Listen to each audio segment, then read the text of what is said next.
Alright, so let's start off with the data model of Salesforce. Now we are going to get into the understanding the data model in Salesforce, how the underlying objects. See, each and every application in any software application has a three-layer thing, right? One is a model, view, architecture. The model is the database object. Like similarly in Oracle table or Siebel objects. So in this also we have a data model. So let us understand what is the difference between standard objects, custom objects, standard fields, custom fields, data types. What are the different types of relationships in Salesforce? You can have relationship between tables or objects like master detail, many to many, like you have in other applications or in Siebel also. You can use the schema builder to see the data model in more depth. And then constraints related to different types of relationships and when to use them. So there are some constraints and we'll see how to use the search layout. So what is an object? The object is a table. It logically corresponds to a database table. Like you have in any RDBMS and Oracle table, that is what it is. So objects can be standard or custom. Like standard objects are what predefined, like account, cases and contact. So custom objects are something that tables that you create to extend the application, correct? So again, custom objects are reportable, searchable, they'll have fields. Similarly, the standard objects are also reportable. So to understand this, let's take an example.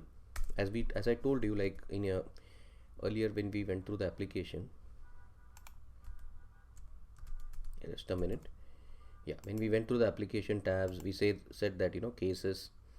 If you go to cases, each of which is it is an object. We'll come back to classic and navigate in classic for better understanding before we continuously work on lightning.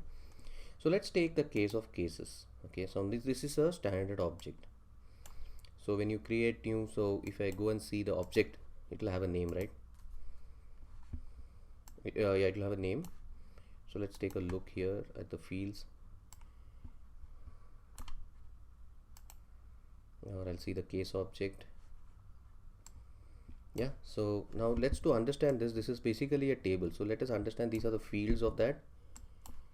As you know, each field will have a data type, string. So these are the various data types that you have. Checkbox, which is boolean, email, phone, lookup. This email, phone and all are like kind of built-in configurations that automatically do a check whether it is of the phone data type, email data type without coding. Okay, they are data types with some built-in automation to check validations.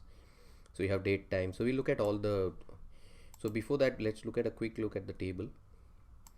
So if I click on developer console, you have to click on developer console. And so what I'm trying to explain over here is I wanted to explain what a standard object or a custom object is. Basically nothing but an underlying table, right? So let us take a query editor. If I go to query editor and say select ID, command name, command number from case. So let's see, name is not a field, I'm sorry.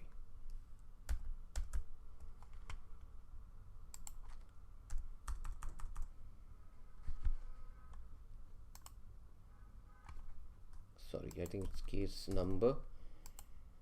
So as we can take a reference from here, so we have case number and say origin, or we'll just select some fields from here and now when I run this query,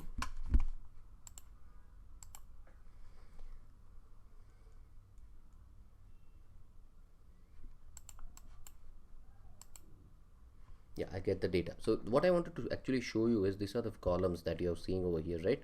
So all of this all of these are columns of the table and each have got a different data type, correct? So, and there are two things here. One is standard fields, and then you can also create your own fields. So now quickly to understand what are standard fields from the UI is if you go to your setup, and you click on build and customize, all the objects that you see, standard objects, are under this.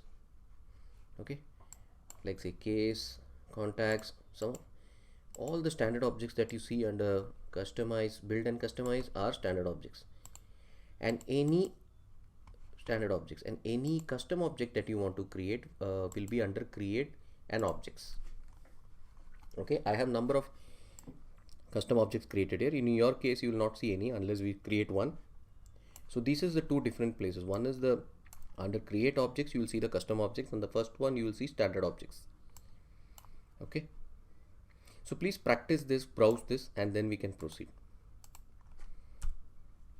So as I was telling you, there are objects of two types. One is standard, and similarly you have fields also, standard fields and custom fields. Custom fields are created by the developer based on your requirement, like you do in all the applications. And then again, there can be objects of standard or custom. Custom is any object that doesn't fit into the existing account, cases, contacts, etc.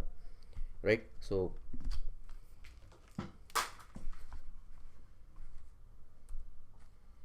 let's look at the field types. So custom fields you can create an ID. If there is always a standard fields which are created for every object. Primary key, there is an ID record created, like say for example, here I have already done a query. Now this is the ID of the case. This is the case ID, it's called ID. This is a row ID which is part of the system. Then you have indexed, and the first three represents the object. Then we have name, owner. Owner is the person who has created the record. Then you have created by, created date, last modified date, last modified by. These are the standard fields in all the objects in Salesforce. And ID is the unique identification of each and every record in your org, whether it is standard or custom. So let me repeat, ID is a unique ID. Name, owner, created by gives you additional data about who created it, who modified it. So that's what it is. So let's quickly look at the owner. Owner is nothing but the user who created the record. Owner ID, sorry.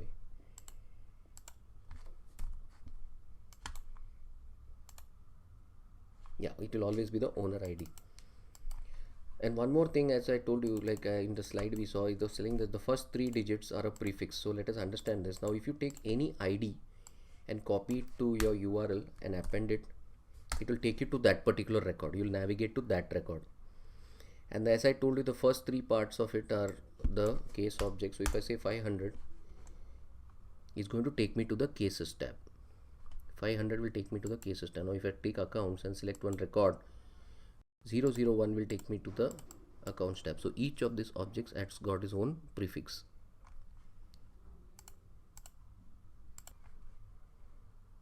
So some of the other data types are numeric, pick list. You can select, have multi-select pick list, checkbox, text formatted, auto number. Then there are two types of formula fields, roll up summary and cross object, and of course you have normal formulas which you can create.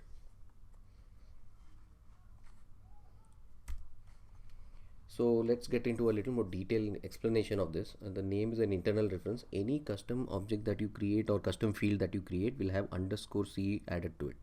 Okay, any custom object will have a _C. Then each field has a required property, unique field. It will automatically create an index for it. Then you can have encrypted, you can have a default value, you can have an help text. All that can be configured. Now many a times what will happen is data is loaded into the system using external ID, which matches with the ID field of the external system. So up to 3 fields can be marked as an external ID in Salesforce, and they can be used to import data into Salesforce. And the data types can be text, number, email ID can be marked as external ID. All this will get automatically create a custom index for themselves. If the custom field is deleted, this could result in data loss. Okay, so you need to be careful. So these are some of the things.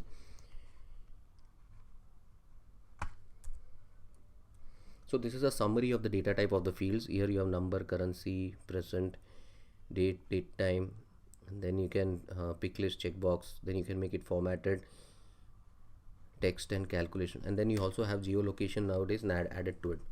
So text area long is a bigger description, text area rich is you can add HTML links, number, currency, percent, these are all automatically formatted. So we'll create data type of each.